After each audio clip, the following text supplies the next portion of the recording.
the room will start to fill out pretty soon. So anyway, I'm Leong-Hong, the chair of the DNC, Asian American and Pacific Islander Caucus, and I have, it is my honor and my pleasure to welcome you all to this first opening meeting of the DNC National Convention in 2024 in this gorgeous city of Chicago. Whoa! I am pleased to call this meeting to order. All right. Now, before we proceed, I would like to welcome Ms. Danielle Austriaco to lead us in the Pledge of Allegiance. So everyone that is able to please stand so that we can all say the Pledge of Allegiance.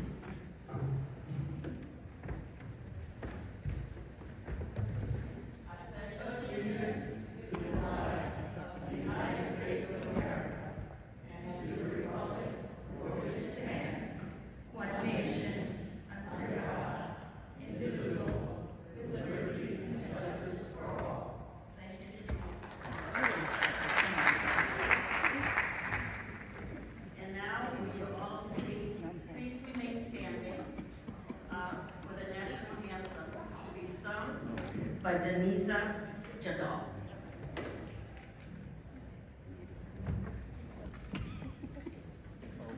Oh, say can you see by the dawn's early light what so proudly we hailed at the twilight's last gleaming, whose broad stripes and bright stars through the perilous fight o'er the ramparts we watched were so gallantly streaming, and the rockets' bright glare, the bombs bursting in gave proof through the night that a flag was still there. Oh, say does that star-spangled banner yet wave o'er the land of the free and the home of the brave.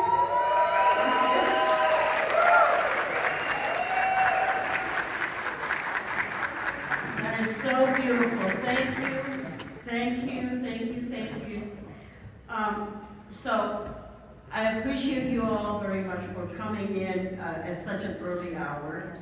But before I continue, as a point of personal privilege, I want to thank a small group of very fierce Chicago AAPI community and business leaders who brought you the amazing Taste of Asia yesterday. So give me a show of hands of those of you that were there yesterday. All right. Do you all have a great time? Yeah. Right? Yeah. So please join me in thanking the planning committee led by Aurora Austriaco. Please stand up.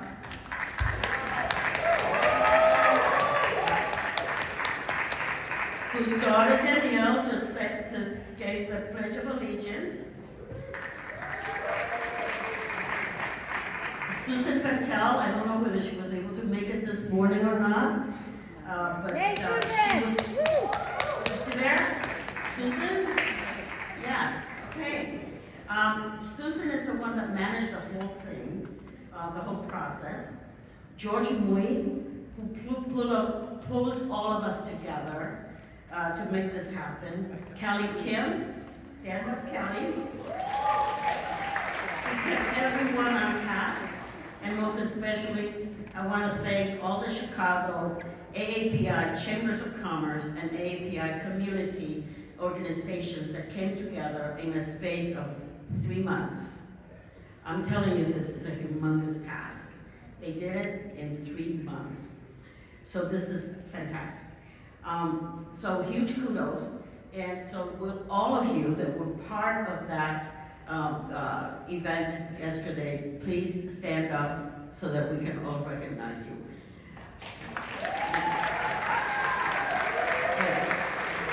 I know some of them are supposed to be coming, but I think that they're a little bit delayed, and we'll get to recognize them again. But anyway, thank you so very, very much. But what is even more amazing is that many of these chambers came together just in June. They didn't know each other before, and what is even greater is that because they came together for this event, they're going to be doing it in the future. And they're going to be getting together. This will be really good. So thank you very much, Aurora, and the leadership team that put this together. Again, thank you. So at this time, allow me the pleasure of introducing to you my leadership team. Otto Lee from California is my vice chair. Keith Umemoro is my secretary, and he is also from California. Now, Amy Monk is probably delayed in transit, so she will come up here whenever she gets in. And I'm Leong-Hong, your chair, and I'm from Maryland.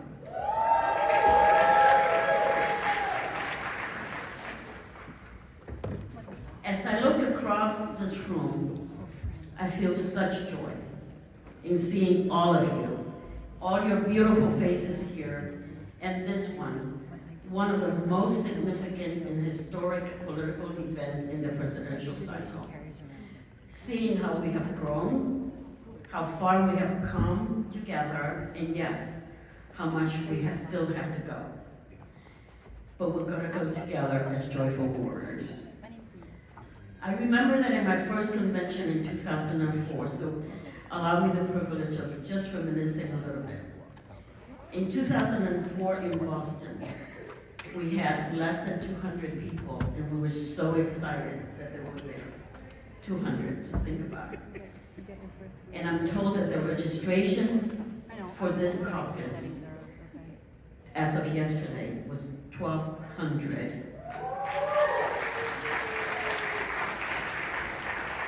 But that's not including all the delegates. So if you add the delegates, that's 1,600. So give for yourselves a round of applause. We have grown. But the most important aspect of this growth is that we have not only increased in size, but in political empowerment. Later in the program, we're going to showcase our political power in real time. And we have in the House a number of elected officials. To begin with, I'm going to recognize Judy Chu, the chair of our AAPI. Judy will offer us some remarks in a little bit. And I think I have a number of other elected officials. Will you just please stand up at this moment so that we can recognize you.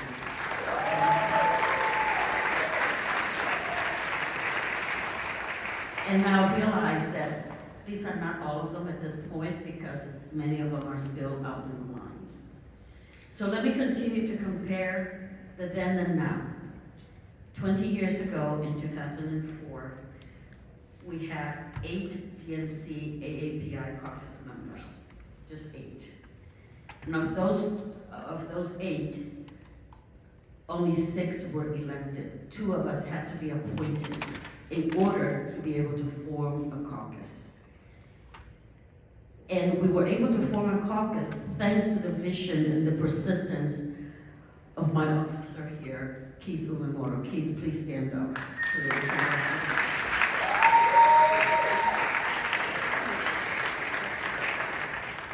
It is his vision and it is his persistence that makes sure that DNC recognize that we AAPIs had a voice, that we needed to be heard. But it wasn't easy, and I remember that fight. So thank you, Keith. Fast forward, 20 years later, we have 32 members, of whom 29 are elected DNC members or their state party chairs or vice chairs. Just think about that. And that in itself is worth celebrating. Will the AAPI party chairs and vice chairs that are here please stand? I don't know.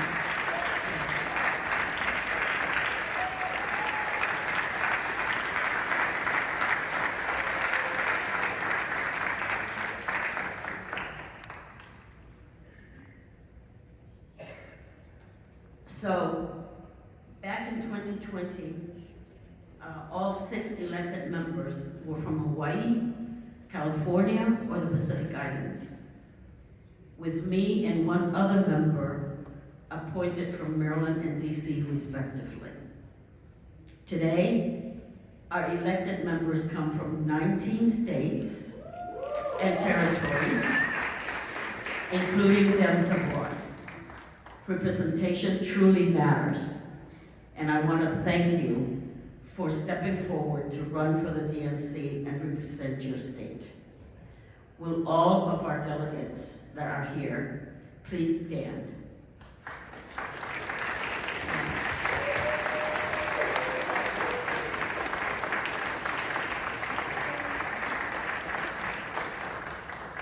On behalf of our caucus and the DNC, we're particularly happy to welcome the delegates to the convention from our 50 states and territories.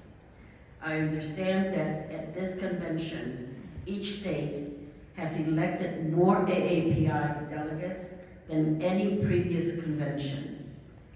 Will all the AAPI delegates of the convention please stand to be recognized? I'm going to have you do your exercise this morning.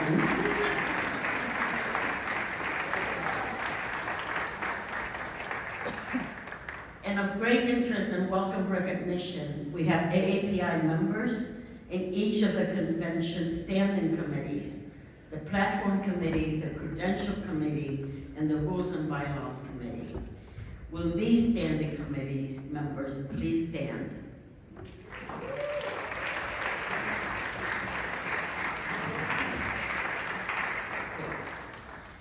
So all of you respected community leaders who are joining us for the first time in person, in an in-person convention since 2016 in Philadelphia. Let's give this amazing audience a welcome round of applause. You are the future of our party.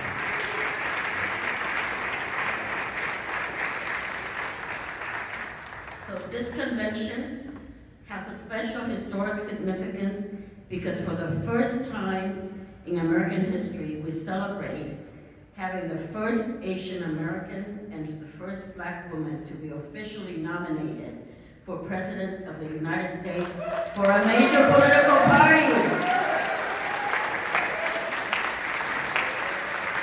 So, allow me a point of privilege also. I'm going to get emotional thinking about this, but I want to share a personal story with you.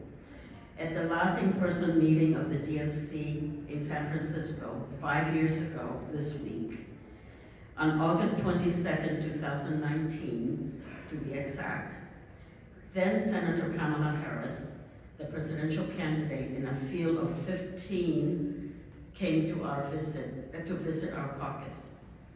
And before she began her speech, she gave me a hug, and I whispered into her ears. It is my dream, my personal dream, that in my lifetime, I will see an AAPI President of the United States.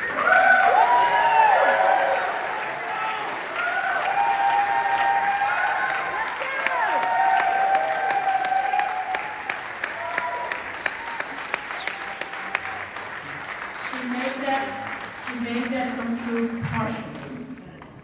became the Vice President of the United States. Partially. I said, one more step, one more step. And how wonderful the Biden-Harris administration has been.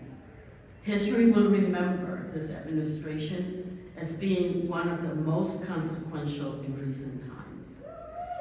We could rightfully spend hours talking about all the accomplishments in the past 4 years, from roads and bridges to bringing manufacturing and jobs, lots of jobs, back to this country, to investing in climate and environment, to protecting our most vulnerable, to lowering costs of prescription drugs, to doing away with hit and jump fees, to, and I could go on and on and on, but I think I would take the rest of the day to do that. So we're not going to do that. But we're still not going to be able to enumerate everything that has been accomplished and all the good things that they have done for our country. What is unique about our president and our vice president is that they care about us. They protect all of us and made us more visible than ever. Not just the rich and the mighty, but each and every one of us. Unlike the challenger, who only cares about himself and promised his billionaire friends that he would give them tax cuts, and who despised people like us, like you and me, people of color, immigrants. He would roll back the progress that we've already made under President Biden and Vice President Kamala Harris, the progress that we made together. So yes, this is why we must fight, and coming out of this convention, we must fight to win.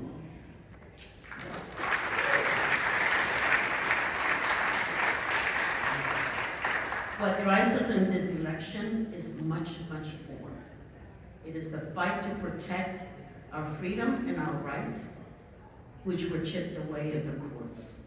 It is a fight against the threat of potential movement towards totalitarianism, much of which is laid out in Trump's Project 2025 roadmap. If you read this Project 2025, you will agree with me that this is an existential fight against what the other side wants to do. It is a fight against the living conditions and the terrors that many of us immigrants fled from our birth country, myself included. Indeed, this is an existential fight for our American way of life. Congressman Ted Lieu is going to talk about the Project 2025 task force that he's leading in Congress a little bit later. But this is a fight we must win. We have to win. So we must fight to win. This election deserves no less. In a fight to win any election, there's a three-legged stool, and each of the legs is equally important in order for the candidate or the ticket to win. With the candidate at the center of that stool, the three legs we must have in equal measure is money, votes, and communication or messaging. Clearly, we have to start with a strong candidate, and we have that, don't we? We have the Harris-Walz ticket, which is by every measure as strong a presidential ticket as I have seen in my lifetime. And no, I'm not biased at all. In less than 4 weeks, the Harris-Walz ticket has consolidated coalitions not previously seen. The enthusiasm meter is off the chart. We're not only getting our traditional base of Democrats enthusiasm, it is exhilarating to watch the one-upsmanship of every group that can be formed in trying to outdo each other. And this friendly competition is highly contagious. We have groups supporting Kamala that are not only non-traditional, but actually lots of fun. Just think about it, including Cat's Lady for Kamala. And most important, our youth. Our youth is once again re-engaged, in large part because of the genuine authenticity of both the Vice President Kamala Harris and Governor Tim Walz. So excited that joy has re-entered our political discourse. And while we uplift our political candidate, we also uplift each other, and we volunteer, and we donate, and we shout it out from the roof, at the top of our lungs from the rooftops. In short, we commit to fight to win. So how do we capture this unbounded enthusiasm and translate it to the secret sauce that will allow us to fight to win in November? How do we harmonize all three legs so that one of the three legs is not larger than the other, or that it doesn't fall shorter, else the whole campaign would be wobbly. And that is where a campaign visionary strategist plays the utmost central role. Because it is so critical for us to win this election, because not winning is not an option. We have created a program for you these 2 days that explore all three major components of our fight to win. Later in this program, one of our panels will talk about the outsized role that the media has traditionally played in shaping our national political message in recent times. In recent times, AAPIs have started to own media outlets and communication firms. Some are influencers in modern social media. Some are enrolled as an opinion shaper that we have started to see ourselves and hear our political voices. This panel will explore the very complex, multidimensional, and multimodal role of political messaging. We have 2 more panels today. Both of them highlight our strong belief that our young leaders are our future.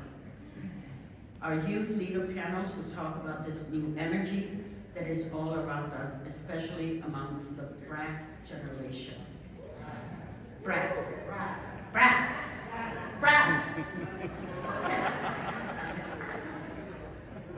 This panel will define what it means to fight, their strategies, their energy, their focusing in a campaign to fight to win. Our third panel of the day brings together a group of amazing young elected leaders in battleground states. And on each of the 2 days, I'm going to end the day with a roll call of all the AAPI elected officials at all levels. This roll call will show the depth and the strength of our pipeline. So I hope you're getting excited to learn how we're going to build all this together. This week is going to be very joyful. And think about it, later this week, on Thursday, exactly 5 years after my whispered prayer, when Kamala Harris will be nominated as President of the United States.